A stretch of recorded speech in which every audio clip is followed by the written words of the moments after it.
नमस्कार, स्वागत है आपका। आपके साथ में हूं अमित गर्ग शुक्ला। देश में कोरोना के केसेस काफी बढ़े हैं। ऐसे में मास्क सबसे बड़ा हथियार है। हम आपसे बार बार अपील करते हैं कि आप मास्क जरूर पहनिए। इसको लेकर न्यूज़ 18 ने एक मुहिम भी शुरू की है, #मास्क पहनो इंडिया। आप खुद से प्रण लीजिए कि जब तक ये महामारी है आप मास्क नहीं उतारेंगे।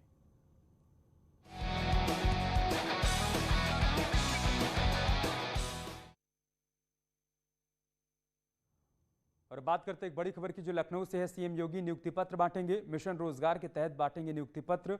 अध्यापकों और प्रवक्ताओं को नियुक्ति पत्र बांटेंगे सीएम। लोक सेवा आयोग द्वारा चयनित अभ्यर्थियों को अपॉइंटमेंट लेटर देंगे मुख्यमंत्री। 2667 LT ग्रेड और 179 लेक्चरर को लेटर दिया जाएगा।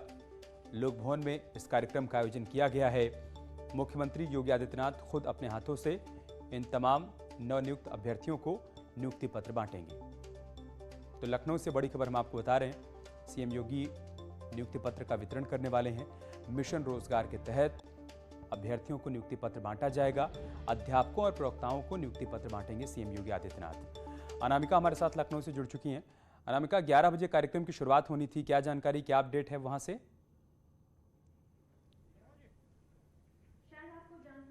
और देखिए अमित, मैं उसी लोक भवन के सभागार में मौजूद हूँ जहां पर मुख्यमंत्री योगी आदित्यनाथ कुछ ही देर के बाद करीब 2846 अभ्यर्थियों को नियुक्ति पत्र देंगे। और मैं दिखा दूं आपको तस्वीरें उस हॉल की जहां पर इंतजार हो रहा है सिर्फ और सिर्फ मुख्यमंत्री योगी आदित्यनाथ का। इसके पहले रिहर्सल तैयारियां चल रही थी और ये जो आपको पूरे सभागार में लोग दिखाई दे रहे हैं ये अभ्यर्थी हैं। हालांकि मुख्यमंत्री कुछ लोगों को प्रतीकात्मक तौर पर मंच पर बुलाकर नियुक्ति पत्र देंगे। इसके बाद अधिकारियों की ओर से इनको नियुक्ति पत्र सौंपा जाएगा। इसमें कुछ लेक्चरर्स भी हैं, टीचर्स भी हैं। और प्रयास सरकार का यह है कि जिस तरीके से मुख्यमंत्री योगी आदित्यनाथ जब भी नियुक्ति पत्र देते हैं उसके बाद वो कुछ मूल मंत्र भी देते हैं, तो आज भी मुख्यमंत्री योगी आदित्यनाथ का संबोधन काफी महत्वपूर्ण होने वाला है।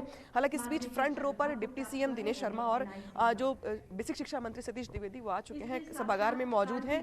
लेकिन मंच पर देख सकते हैं आपकी जो बोर्ड दिखाई दे रहा है, निष्पक्ष एवं पारदर्शी चयन प्रक्रिया यानी कि लोक सेवा आयोग के तहत। और जिस तरीके से सरकार का यह दावा भी रहा है कि किसी भी भर्ती पर कोई विवाद अब तक सामने नहीं आ पाया है, शायद यही वजह है कि हर बार हम ये नारा देखते हैं या ये लाइन देखते हैं कि जहां पर ये कहा जाता है कि मिशन रोजगार के तहत निष्पक्ष एवं पारदर्शी चयन प्रक्रिया के तहत तमाम जो अभ्यर्थी प्रदेश भर की उनको आज करीब 2846 ऐसे अभ्यर्थी हैं जिनको नियुक्ति पत्र दिया जाएगा। आप पिन ड्रॉप साइलेंस जो यहाँ पे दिखाई दे रहा है वो इसी बात का परिचायक है कि मुख्यमंत्री योगी आदित्यनाथ कुछ देर में इस सभागार में आने वाले हैं। हालांकि मंच पर आपको जो विभाग की प्रमुख सचिव है वो दिखाई दे रही हैं। इसके अलावा अधिकारी आपको इर्द गिर्द दिखाई दे रहे हैं। और आज मुख्यमंत्री जैसे ही यहाँ पर आएंगे श्लोक भी पढ़ा जाएगा, शंखनाद भी किया जाएगा। इसके बाद चूंकि गणेश जी का श्लोक भी यहाँ पे मंत्रोच्चारण किया जाएगा। इसके बाद ही कार्यक्रम की शुरुआत की जाएगी। उसके पहले यहाँ पर रिहर्सल्स चल रहे हैं और लोगों का नाम शॉर्टलिस्ट किया जा रहा है, जिन जिन लोगों को मंच पर जाकर के नियुक्ति पत्र लेने हैं अपने अपने। ठीक है अनामिका, आप कार्यक्रम पर नजर बनाए रखिएगा। हम आपके पास आएंगे अपडेट के लिए। शुक्रिया आपका हमारे साथ जुड़ने के लिए, जानकारी और अपडेट हम तक पहुंचाने के लिए।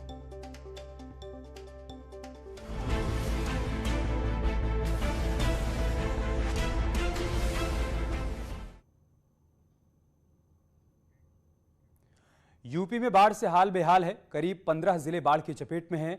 इन्हीं हालात को देखते हुए सीएम योगी खुद ग्राउंड जीरो पर नजर बनाए हुए हैं। वो लगातार बाढ़ प्रभावित इलाकों का दौरा कर रहे हैं। सीएम योगी ने मंगलवार को हमीरपुर और जालौन के बाढ़ प्रभावित इलाकों का हवाई सर्वे किया। इसके बाद सीएम ने खुद जाकर बाढ़ राहत केंद्रों का जायजा भी लिया। साथ ही बाढ़ प्रभावित लोगों से मुलाकात कर उनको राहत सामग्री बांटी।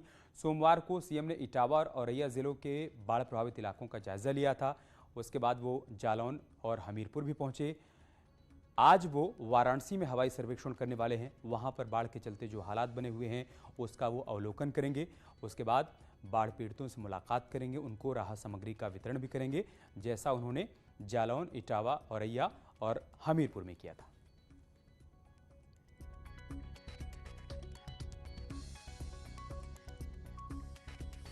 और सीएम का आज वाराणसी में जो मिनट टू मिनट कार्यक्रम है वो भी हम आपको बताते हैं। दोपहर 3:30 बजे राजघाट पर बाढ़ प्रभावित लोगों से मुलाकात करेंगे सीएम योगी।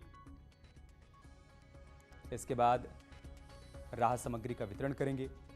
शाम 4:50 पर सरैया पहुंचेंगे। वहां पर बाढ़ प्रभावित लोगों से मुलाकात करेंगे, उनको भी राहत सामग्री का वितरण करेंगे।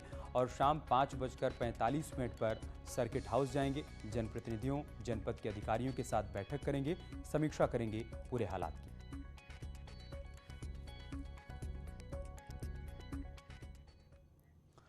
भारतीय किसान यूनियन भानु गुट के राष्ट्रीय अध्यक्ष भानु प्रताप सिंह ने किसान नेता राकेश टिकैत पर गंभीर आरोप लगाए हैं। उन्होंने कहा है कि राकेश टिकैत गाजीपुर बॉर्डर पर आतंक फैला रहे हैं। उन्होंने कहा कि मुजफ्फरनगर डीएम को बता दिया कि उनके संगठन को राकेश टिकैत का संगठन न समझा जाए। इतना ही नहीं, उन्होंने कहा कि गाजीपुर बॉर्डर पर चल रहा आंदोलन कांग्रेस और एंटी बीजेपी पार्टियों के द्वारा प्रायोजित आंदोलन है। ये गंभीर आरोप लगाया गया है भानु गुट की तरफ से। उन्होंने कहा है कि आतंक फैला रहे हैं राकेश टिकैत गाजीपुर बॉर्डर पर। साथ ही उन्होंने ये भी कहा कि इस आंदोलन के पीछे गैर बीजेपी जो पार्टियां हैं उनका समर्थन है और उनकी तरफ से फंडिंग की जा रही है। इसमें कांग्रेस भी शामिल है। पदाधिकारी अनुशासनहीनता नहीं करता, आतंकवाद नहीं करता, जैसा कि राकेश टिकैत आजकल दिल्ली बॉर्डर पे आतंकवाद फैला रहे हैं। कभी तो कोई आता है उसको मारते हैं, कभी कहते हैं कि मैं लखनऊ को दिल्ली बना दूंगा, कभी कहते हैं कि मैं इसमें संसद में गेहूं भर दूंगा। ये संसद में गेहूं नहीं भरे जाते, संसद में मंत्री बैठते हैं, संसद में सांसद बैठते हैं, वहाँ कानून बनता है और वहीं से कानून पास होता है। गाजीपुर बॉर्डर पर जो धरना चल रहा है वो कांग्रेस और कुछ भाजपा के विरोधी भाजपा के विरोधी जो पार्टियां हैं उनकी फंडिंग से चल रहा है। अक्सर सुर्खियों में रहने वाले गाजियाबाद के लोनी से विधायक नंदकिशोर गुर्जर के काफिले का एक वीडियो वायरल हो रहा है, जिसमें वो लाल मर्सिडीज गाड़ी में जाते हुए दिखाई दे रहे हैं और पीछे पुलिसकर्मी पैदल दौड़ रहे हैं। मर्सिडीज के आगे चल रही गाड़ियों के काफिले की एक गाड़ी पर खड़े होकर समर्थक युवक वीडियो बना रहा है। चलती कार की छत पर जिस तरह समर्थक वीडियो बना रहे हैं, ऐसे में कोई बड़ा हादसा हो सकता है। ये तस्वीरें देखिए आप।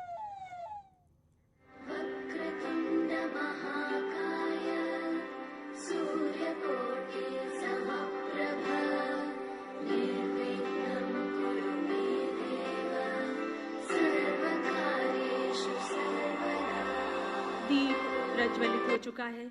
ज्ञान और प्रकाश का प्रतीक है ये जलता हुआ दीपक, चहुं ओर उजियारा फैलाए, ऐसी कामना हम सब के मन में है। सूर्य का प्रतीकात्मक रूप से साक्षी ये दीपक ऊर्जा और प्रकाश का पर्याय है। माँ सरस्वती की असीम कृपा से आज हम सब यहाँ उपस्थित हैं। माँ जो वीणा पाणी है, जो सबका कल्याण करती है, 7 सुरों की देवी है। सुरों के माध्यम से हम माँ सरस्वती की वंदना करते हैं। सरस्वती वंदना प्रस्तुत करने के लिए तैयार हमारी शिक्षिकाएं। या कुंदेंदु तुषार हार धवला।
और इस कार्यक्रम में सीएम योगी जब अभ्यर्थियों को नियुक्ति पत्र बांटेंगे उस वक्त की तस्वीरें हम आपको दिखाएंगे। लेकिन एक बड़ी खबर आ रही है। 10 साल की बच्ची अनीशा के लिए उसका सपना तब सच हो गया जब वो बुधवार को संसद पहुंची और प्रधानमंत्री नरेंद्र मोदी से उसने मुलाकात की। अनीशा पीएम मोदी से मिलने के लिए बहुत उत्सुक थी और अपने माता पिता से पीएम से मिलाने के लिए कह रही थी। अनीशा पाटिल को उनके माता पिता इस बात के लिए समझाते रहे कि प्रधानमंत्री का बहुत व्यस्त शेड्यूल होता है, वो शायद आपको मिलने का समय ना दे पाएं। जब माता पिता ने नहीं सुनी तो छोटी बच्ची ने अपने पिता के लैपटॉप से लॉगिन किया, प्रधानमंत्री को एक ईमेल भेजा। मेल में अनीशा ने लिखा, हेलो सर, मैं हूं अनीशा और मैं सच में आकर आपसे मिलना चाहती हूं। जब जवाब आया तो बच्चे की खुशी का कोई ठिकाना नहीं था। दौड़ के चली आओ बेटा। अनीशा ने पीएम मोदी से मिलने पर खुशी जाहिर की। अनीशा की पीएम मोदी से मुलाकात करीब 10 मिनट तक चली। पीएम ने उन्हें चॉकलेट दी। अनीशा के मन में प्रधानमंत्री को लेकर जितने भी सवाल थे, उन्होंने वो सारे सवाल पूछ डाले।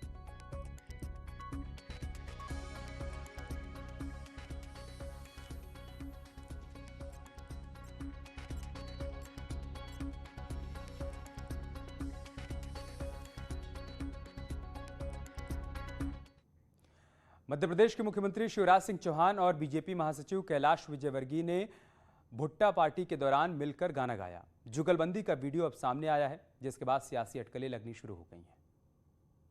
जहां सीएम और कैलाश विजयवर्गीय के बीच सुरीली जुगलबंदी देखने को मिली। यही नहीं, इस दौरान दोनों ने एक दूसरे के साथ गाने भी गाए। पहले कैलाश विजयवर्गीय ने माइक हाथ में थामा और शोले फिल्म का गाना ये दोस्ती हम नहीं तोड़ेंगे गाने लगे, जिसके बाद मुख्यमंत्री शिवराज सिंह चौहान ने भी उनका पूरा साथ दिया।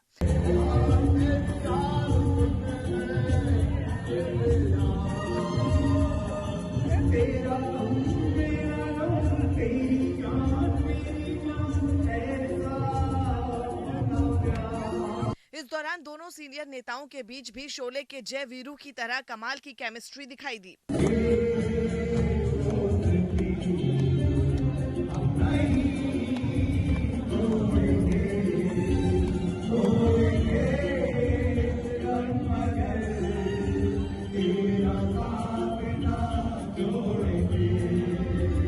मुख्यमंत्री और पार्टी महासचिव की जुगलबंदी देख वहां मौजूद कई कैबिनेट मंत्री और दूसरे नेता भी तालियां बजाते नजर आए।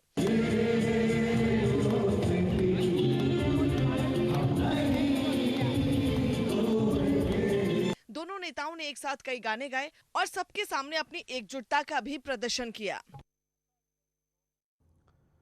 यहाँ रुक रहे हैं छोटे से ब्रेक के लिए, जल्द लौटेंगे कुछ और खबरों के साथ।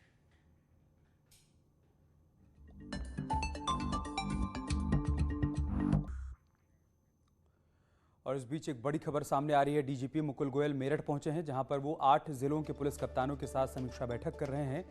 पुलिस लाइन सभागार में लॉ एंड ऑर्डर को लेकर ये बैठक चल रही है। बैठक खत्म होने के बाद डीजीपी दोपहर 12:30 बजे मीडिया से बातचीत भी करेंगे। तस्वीरें हम आपको दिखा रहे हैं। डीजीपी मुकुल गोयल मेरठ में, जहां पर 8 जिलों के पुलिस कप्तानों के साथ इस वक्त वो लॉ एंड ऑर्डर को लेकर बैठक कर रहे हैं। 12:30 बजे प्रेस कॉन्फ्रेंस भी करेंगे।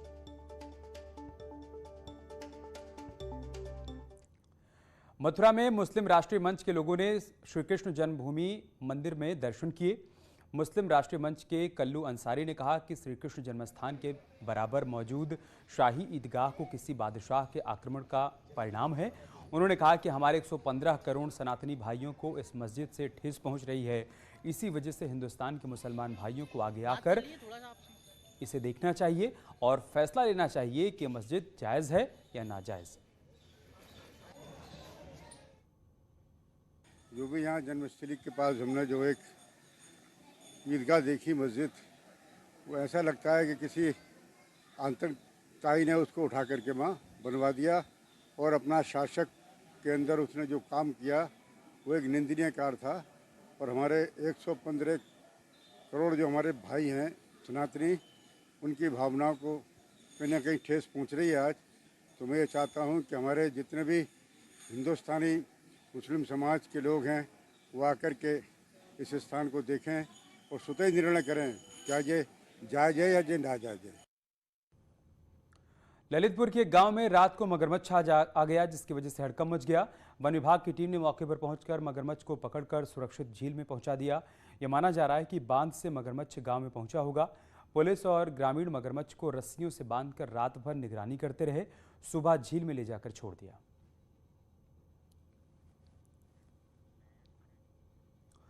गोरखपुर पुलिस ने शातिर बदमाश शिवानंद राय को गिरफ्तार कर लिया है, जो गैंगस्टर एक्ट में वांछित था।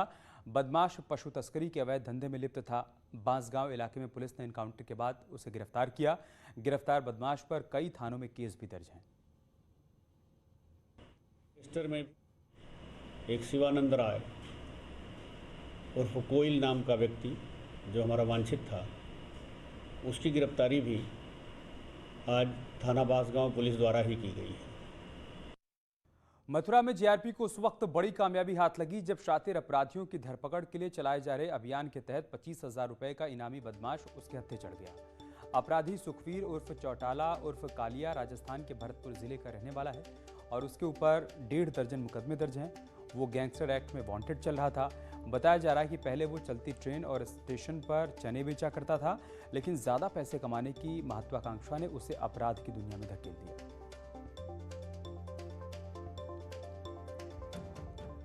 और बात करते हैं मिशन संजीवनी की। क्या सैनिटाइजर हानिकारक हैं? क्या टीके आपके डीएनए को संशोधित करते हैं?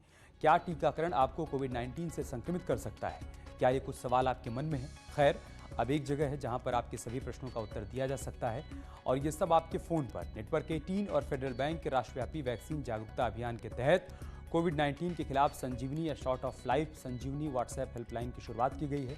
आपको बस 79777737 और 53 नंबर पर व्हाट्सएप करना है और आपको तुरंत अपने उत्तर प्राप्त हो जाएंगे। जानकारी जिसे जांच और क्रॉस चेक करके आगे बढ़ाया जाएगा।